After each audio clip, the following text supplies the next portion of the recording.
un chrétien qui maîtrise son leadership, mais aussi un chrétien capable d'influencer dans le bien. Évidemment, on va discuter de cela avec Madame Claudine. Ouais, mais je voulais, avant que nous ayons Madame Claudine, je voulais vraiment que les dames l'apprécient d'abord, parce que c'est la seule femme parmi tant de mâles. Alors, mais est-ce qu'on peut d'abord l'acclamer avant que le monte? C'est la seule femme parmi les intervenants. Et je pense que, comme je le disais au début, lorsque nous venons dans une conférence comme ça, nous payons notre transport. Je pense que c'est un temps vraiment qu'on devait profiter. Mais je suis en train de voir que certains sont scotchés sur leur téléphone alors qu'ils sont venus pour une bonne cause. Je sais que au Lingakae Mingi, mais il y a que non, je vois dans la conférence, on a ici, on a relancé. C'est très important. Donc, soyons là, écoutons que notre temps. Et ça, on est catholique, mais que ce soit vraiment un moment où nous aurons à avoir des choses qui vont nous aider. Merci, je te laisse la présentation. Évidemment, comme je le disais tantôt, on va encore une fois, sous nos applaudissements, accueillir Madame Claudine Kayembe qui va s'avancer. Et on va discuter en long et en large sur le leadership et l'influence, comment devenir un chrétien à fort impact.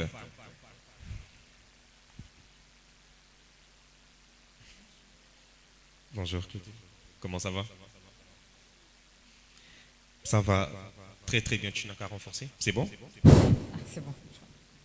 Bonjour à tous. Très heureux de te recevoir en tout cas. Merci beaucoup. On est heureux de la recevoir, n'est-ce pas? Oui, oui. Magnifique. Alors, Claudine, tu as la parole, 20 à 30 minutes, nous t'écoutons. Merci beaucoup de la parole accordée. Bonjour à tous. Je tiens déjà l'honneur, mes choix, de remercier les organisateurs de m'avoir associé à ces programmes et surtout être la seule femme là. C'est chaos. Mais par la grâce de Dieu, nous sommes à l'église. Je vais essayer de nous expliquer en quelques lignes comment être un chrétien qui maintient son leadership et aussi un chrétien qui impacte. Je suis Claudine Kayembe, je suis présidente de la structure Vision Originale de la Femme. Je suis aussi présidente de la faculté de droit de l'Université protestante au Congo. En parallèle, je suis aussi entrepreneur. Alors aujourd'hui, dans quelques lignes, j'aimerais nous expliquer comment maintenir son leadership en tant que chrétien. J'ai l'avantage que nous avons, le premier avantage, je peux me tenir debout, je me sens à l'aise. Le premier avantage que nous avons en tant que chrétiens pour maintenir le leadership, c'est déjà comprendre que notre Dieu, c'est un premier leader. Les tout premiers leaders que nous avons comme exemple, comme mentor ou source d'inspiration, c'est notre Dieu. Et un enfant de Dieu est la personne capable de pouvoir combiner les leaderships et surtout rester dans sa casquette d'enfant de Dieu. Parce que de nos jours, les jeunes, nous sommes tous jeunes, nous pensons que pour influencer, il faut forcément se compromettre, par exemple. Se compromettre ses valeurs et ses principes. Et pourtant, notre Dieu est celui qui nous montre le chemin. Et lorsque nous sommes enfants de Dieu et que nous voulons nous lancer dans un monde comme le leadership, nous avons déjà un exemple par excellence. C'est-à-dire qu'il arrivera des moments où c'est vrai, ça ne peut pas marcher, ça ne peut pas aller, mais nous savons sur qui nous nous reposons. Un chrétien qui veut devenir un leader, c'est d'abord quelqu'un qui a de la vision. Parce que quand on parle de leader, ce n'est pas forcément... comment on appelle ça? Babo Ika ya Bakarté, vous les connaissez, non? Nous sommes là.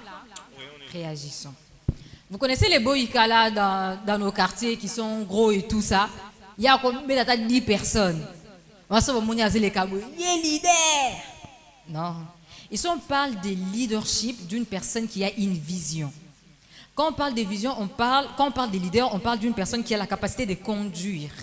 C'est-à-dire que vous avez la capacité de faire accepter aux autres la vision que vous avez. Vous avez la capacité de faire en sorte que les autres vous accompagnent dans l'idée que vous avez eue. Et les pièges aujourd'hui, vous savez, n'est pas avoir les leaderships en soi, non.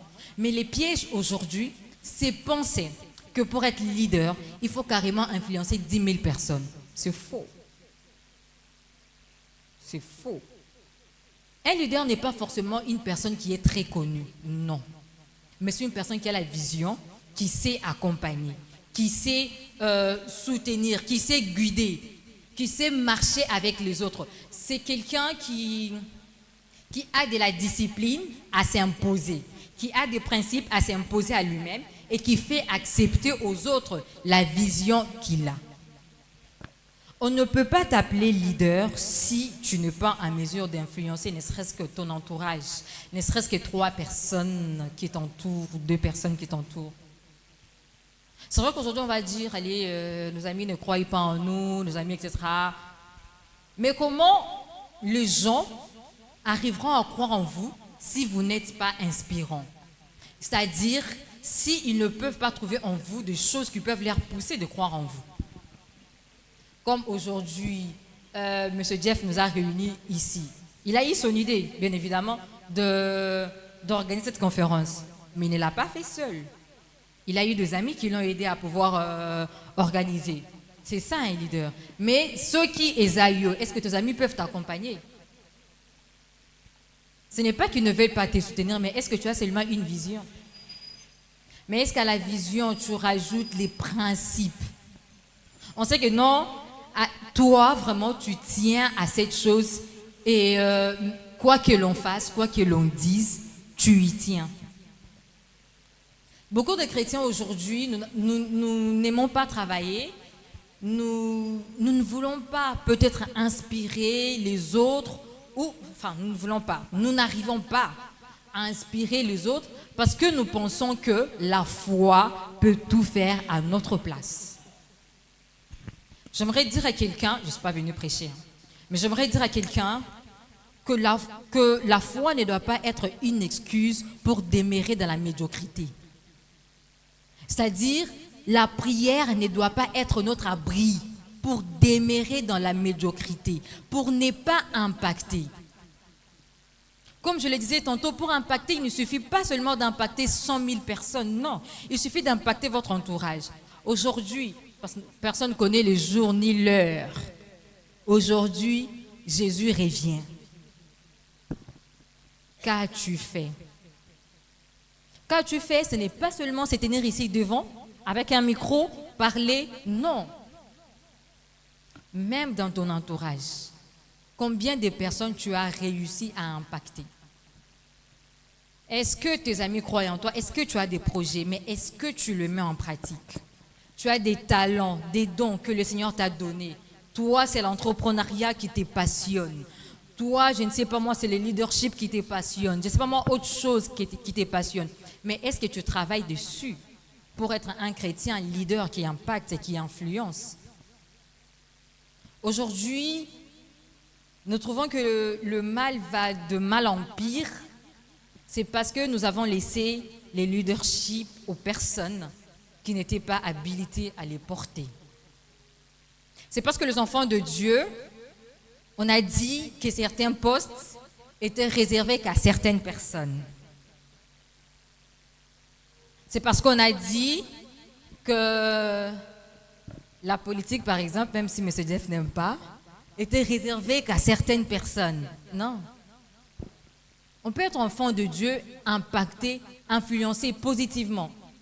Et les biens avec les enfants de Dieu qui sont leaders, c'est que vous pouvez ramener les âmes juste par votre comportement, juste par votre façon d'être, juste par votre façon d'agir. Je ne suis pas de ce chrétien qui prêche ou qui fait tous les services que vous connaissez que les enfants de Dieu font. Mais par ce que je fais, c'est déjà une manière pour moi d'évangéliser. Car c'est possible d'être chrétien et de réussir, C'est possible d'être chrétien, d'avoir des projets. C'est possible d'être chrétien, de travailler. C'est possible d'être chrétien et d'impacter. Et surtout, les combats que nous rencontrons entre nous, les enfants de Dieu, c'est que de temps à autre, on ne se soutient pas. Chacun a sa trajectoire.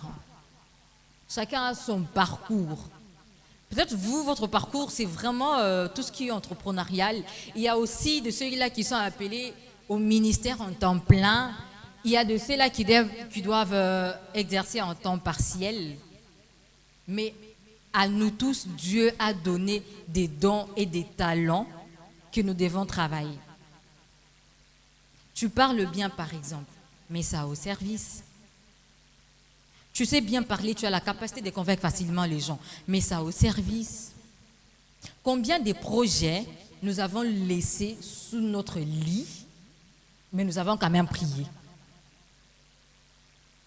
Écoutez, Dieu est celui qui nous donne. Nous avons le pasteur est là. Bonjour, pasteur Emmanuel. Lui, peut-être, nous parlera en profondeur de Dieu. Mais Dieu est celui qui nous donne notre part. Pour ceux qui ont fait peut-être les affermissements ou l'école des disciples, on nous a souvent appris qu'il y a la part de Dieu, il y a aussi la part de l'homme. Notre part, c'est de nous lever. Dieu nous a déjà tout donné.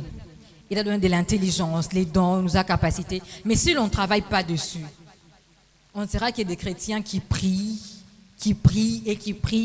mais que les vies resteront médiocres. Que des chrétiens qui prient, qui voient, qui prophétisent, mais que les vies sociales resteront médiocres. Pas parce qu'on n'a pas un Dieu fort, non. Le premier entrepreneur, c'est notre Dieu. Les premiers leaders, c'est notre Dieu. La personne la plus intelligente, c'est notre Dieu. Avoir seulement l'imagination de créer l'homme à son image. Et chacun a son visage. Vous avez déjà posé une question pareille. Mutuna mutu azane ilunginaye, mais quelle intelligence. Et la Bible dit tel il est, tel nous sommes. C'est-à-dire que ce que notre Père est en mesure de faire, dans sa posture de Dieu, nous, ses enfants, nous sommes aussi en mesure de le faire. Pour moi, j'ai toujours considéré qu'il n'y a pas de postes réservés qu'à X ou Y personnes. Non. Je crois que partout où l'enfant de Dieu passe, n'est-ce pas, la Bible dit que celui-là nous est donné en possession. Ce n'est pas tout le monde qui fait de la politique aujourd'hui qu'il est forcément de la démagogie ou dans quoi que ce soit qui est mauvais. Non. J'étais dans une conférence récemment où j'intervenais aussi. Il y a quelqu'un qui m'a dit qu'il avait une vision pour devenir ministre, etc. Mais on l'a dit que pour rentrer là-bas, il faut forcément toucher aux interdits. Mais étant enfant de Dieu, il a abandonné. Alors que la Bible dit, le pouvoir vient de Dieu. Si lui-même, il est roi de rois, à combien plus forte raison nous? Et si aujourd'hui, les enfants de Dieu, les leaders, des personnes qui ont la facilité de convaincre les gens, les personnes qui ont la facilité de, quand il dit quelque chose, les gens le suivent. On peut utiliser ça pour influencer. Il y a de ceux qui peuvent, bien évidemment, ramener les âmes à Christ par leur façon de prêcher, de servir les seigneurs, etc. Mais il y a aussi d'autres personnes, leur manière, c'est le travail qu'ils font. On sait que tu es enfant de Dieu, on voit comment tu excelles, ça donne envie de prier. Ça donne envie de croire en Dieu. Ça donne envie aussi de devenir comme toi. Et puis quand ils vont te demander ton secret, c'est quoi ton secret? Non, c'est Dieu mon secret. C'est possible, n'est-ce pas? C'est possible, n'est-ce pas? Être un leader qui influence, qui impacte sa génération et surtout rester un enfant de Dieu. Garder ses principes. C'est simple, c'est la discipline. Si déjà l'on n'est pas discipliné aujourd'hui et maintenant, sachez que ça va nous rattraper. J'ai mon frère qui est dans la salle. Il me dit toujours, lorsque tu fais une promesse, tâche déjà à accomplir ta promesse. Parce que tu vises haut. Et quand tu arriveras, tu risques de toujours donner des promesses et ne pas les accomplir. Discipline. Discipline. Aujourd'hui, on se dit, ah non, je vais remettre ça demain, j'ai un projet et tout ça. Non, je pense qu'il faut que je remette ça à demain. On passe tout notre temps sur TikTok, on passe notre temps sur les réseaux sociaux, sur des futilités, ce qui n'est pas mauvais, parfois il faut se relaxer, c'est bien. Mais est-ce qu'on a un temps où l'on prend notre carnet, on écrit? On écrit, on impacte. Quand on parle de la transformation, du renouvellement de l'intelligence, c'est aussi s'adapter au siècle.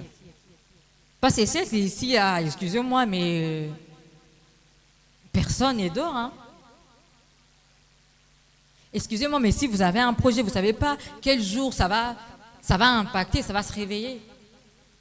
Combien de fois nous avons pris nos carnets les 31? C'est souvent généralement les 31 les premiers qu'on est motivés là. Cette année cette année, je vais faire ça. Dès qu'on arrive au mois de mars, là, on lâche. On arrive au mois de février, au mois d'avril, au mois de mai, on lâche. Pourquoi? Tu n'as pas forcément... C'est vrai que l'être humain a souvent besoin des encouragements, des paroles qui peuvent venir de l'extérieur. C'est humain. Mais ta première motivation doit être toi. Et pour que ta première motivation reste, il faut que tu comprennes les pourquoi. Les pourquoi, c'est la raison. Merci. Les pourquoi, c'est la raison. Pourquoi j'ai fait ce que je suis en train de faire? Pourquoi Dieu m'a envoyé ici sur terre? Pourquoi Dieu n'a pas choisi en Amérique, en États-Unis, au Canada, je ne sais pas moi où? Il a voulu que je sois au Congo. Comme un entrepreneur, en fait, entreprendre, c'est déjà répondre à un besoin donné d'une population locale. Comme un entrepreneur répond à un besoin d'une population locale, ainsi, Dieu nous a donné comme des réponses sur cette terre. Mais étant cette réponse sur la terre, qu'est-ce que je fais? Qu'est-ce que je fais? C'est vrai que je viens à l'église du 1er au 30, mais qu'est-ce que je fais? Dieu m'a donné un talent. Je les cache ou j'y travaille? Il m'a donné des talents. Je multiplie ou je cache par peur de gâcher les talents que le Père m'a donnés? Je conclue en disant, prenons des bonnes résolutions. Nous sommes tous jeunes, on a tous de l'avenir, on a tous des ambitions. Mais ce qui fait la beauté de la chose, c'est que nous sommes enfants de Dieu. Ce qui fait notre force, c'est que Dieu est avec nous. Vous savez, si Moïse pouvait avoir le courage d'aller faire sortir les enfants d'Israël, c'est parce qu'il savait que Dieu était avec lui. Il a dit, toi-même marche devant moi. C'est ça la force. En fait, nous avons un atout majeur, c'est notre Dieu. Imaginez aujourd'hui, je suis en train de conclure, imaginez aujourd'hui, Masta pena proche ya Fachi. Masta ne pena mutakati. Et c'est que même s'il prend les sens contraires ici, si on l'arrête, il va appeler, n'est-ce pas? N'est-ce pas? Yo pena Masta Fachi. So ba kangyo, o bengate. O bengate. Eh. O bengate. Eh. Vous savez l'influence terre. Vous savez les gens là qui crient là, tu me connais, tu sais qui je suis. Appelle mon touté. Mascarade. Mais nous, on est les enfants de roi de roi. J'ai mon projet, j'ai mon objectif, j'ai ma vision, je sais où je vais, je crie, je note et j'ai Dieu à mes côtés. Imaginez l'influence, imaginez l'impact. Enfant de Dieu, prie, oui, mais travaille. Enfant de Dieu, prie, oui, mais excelle. Enfant de Dieu, prie, oui, mais sois compétent.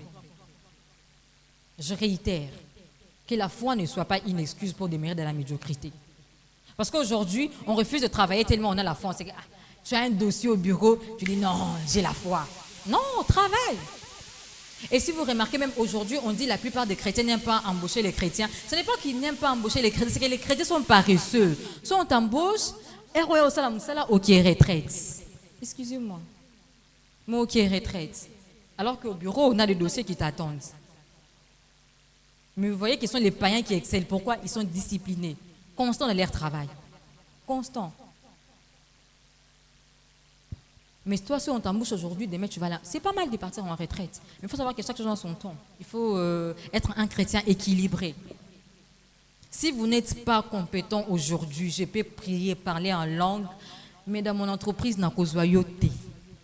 On peut prier dans une même église, on peut se connaître, tu parles en langue, tu guéris les malades, mais n'a pas zoyoté. Parce qu'à la foi, on ajoute la connaissance, on ajoute les compétences. Il y a même certaines personnes qui ont un examen, mais à autant en été, tu vas passer tout ton temps à prier. Oui, tu vas prier, tu vas guérir les malades, c'est qui est sûr. Mon conseil zéro dans la classe. Donc, l'influence, au fait, il faut comprendre que, déjà, si les simples images peuvent influencer quelqu'un, si la façon de voir peuvent influencer quelqu'un, si les diables peuvent parfois utiliser la musique pour influencer, si les diables peuvent parfois utiliser les images pour influencer, pour ramener. N'est-ce pas, on a vu des témoignages sur YouTube, etc., de gens qui initiaient les autres juste parce qu'ils ont vu leur musique, juste parce qu'ils ont chanté leur musique. Et si le diable peut faire ça, imaginez si aujourd'hui les enfants de Dieu s'est levés avec la belle voix que Dieu t'a donnée, à commencer à chanter. Avec les dons que le Seigneur t'a donnés, à continuer avec ses projets. Et une vision, des objectifs. Fixez-vous des targets et dites-vous que vous êtes venu sur cette terre parce que vous êtes une réponse à une problématique. Vous êtes une réponse à un problème et Dieu veut que ça soit vous. Ne vous négligez pas, ne méprisez pas votre jeunesse, ne méprisez pas le début, le faible commencement. Nous sommes tous dans nos débuts, mais ne méprisons pas nos débuts. Ce que nous faisons aujourd'hui, nous ne savons pas où ça va nous mener demain. Ce que le frère Jeff fait aujourd'hui, il ne sait pas où ça va le mener demain, mais fait seulement. Je lisais un livre, je conclue par là, je lisais un livre de Ika De Jong. Son livre, j'y ai cru. C'est un livre que j'aime beaucoup. Elle n'est pas forcément chrétienne comme nous, elle parle la langue ribaba, non. Mais elle disait, dans son livre, Dieu ne peut pas nous faire miroiter quelque chose dont il n'a pas l'intention de nous donner. Dieu ne peut pas nous faire miroiter quelque chose dont il n'a pas l'intention de nous donner. Et moi, j'ai compris comment. Mon interprétation à cette phrase-là qui a toujours brouillonné en moi, c'est qu'il y a des idées, des pensées, des projets qui naissent en nous. Mais pourquoi on n'a pas été l'autre idée, on n'a eu que cette idée-là? Si Dieu met une pensée dans nos cœurs pour que l'on puisse s'élever pour cette jeunesse, pour influencer, impacter, ils prient, mais ils sont excellents. Il a l'intention de nous donner. Et même pour diriger ces pays un jour, il a l'intention de nous donner. Je vous remercie.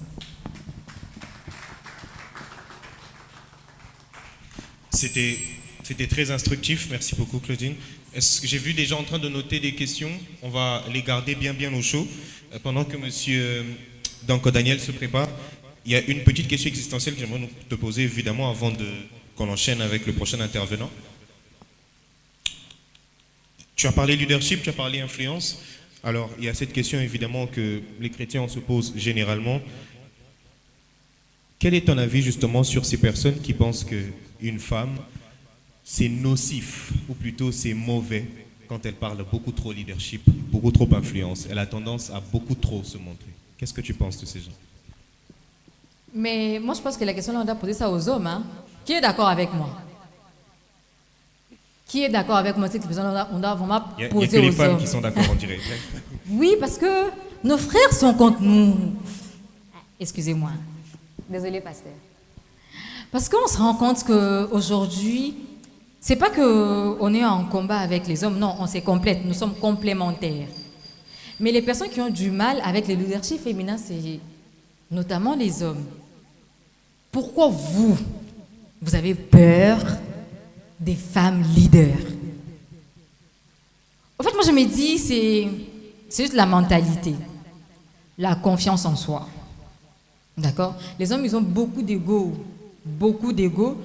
et que parfois ils n'arrivent pas à supporter les femmes au-dessus.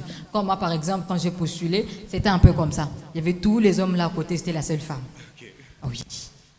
Et généralement, on sait que, voilà, quand il y a une femme là, il y a les hommes qui se battent, etc., ainsi de suite. Mais vous verrez que dans la plupart, dans la plupart des cas, ce sont les hommes qui ne sont pas à l'aise avec l'influence de la femme. Mais il faut se comprendre que la femme, elle est de nature une personne qui aime dominer. C'est de nature une personne qui aime prendre les choses en main. Mais il faut que la femme aussi comprenne la différence. Il faut que la femme comprenne que ici, je suis femme, leader, je suis entrepreneur, je suis ministre, je suis députée, je suis présidente. Mais là, je suis sœur, je suis épouse, je suis mère. En fait, moi, je pense que c'est l'équilibre. Il faut se connaître, il faut connaître la parole de Dieu, savoir ce que Dieu veut et attend de la femme, et connaître ce que la société veut et attend de la femme. Lorsqu'on sait équilibrer que là, je ne suis pas chez moi, je suis peut-être au travail, là, non, il n'y a pas de soumission là-bas. Mais lorsque je suis chez moi, je sais que là, c'est la soumission, parce que la parole de Dieu me dit d'être soumise, de respecter ce que Dieu me dit, mes devoirs en tant que femme, et surtout, de l'autre côté aussi, de respecter mes obligations, mais surtout être équilibré. On ne ramène pas le leadership pour cette casquette qu'on a à la maison. Comme moi, par exemple, si vous venez chez moi, je suis petite fille, bébé des mamans, etc. Mais si je viens ici, c'est pas ça. Je ne vais pas venir me faire des caprices ici. Non. Mais si je rentre chez moi, je vais faire des caprices à ma mère. Donc, il faut juste savoir comment créer l'équilibre entre les deux. Surtout, connaître la parole de Dieu. Parce qu'une femme qui ne connaît pas Dieu, lorsqu'elle est déjà montée, elle trouve que tout le monde est à ses pieds. Et ça, ce n'est pas correct. Ce n'est pas pour réduire la masse, quoi que ce soit. Mais c'est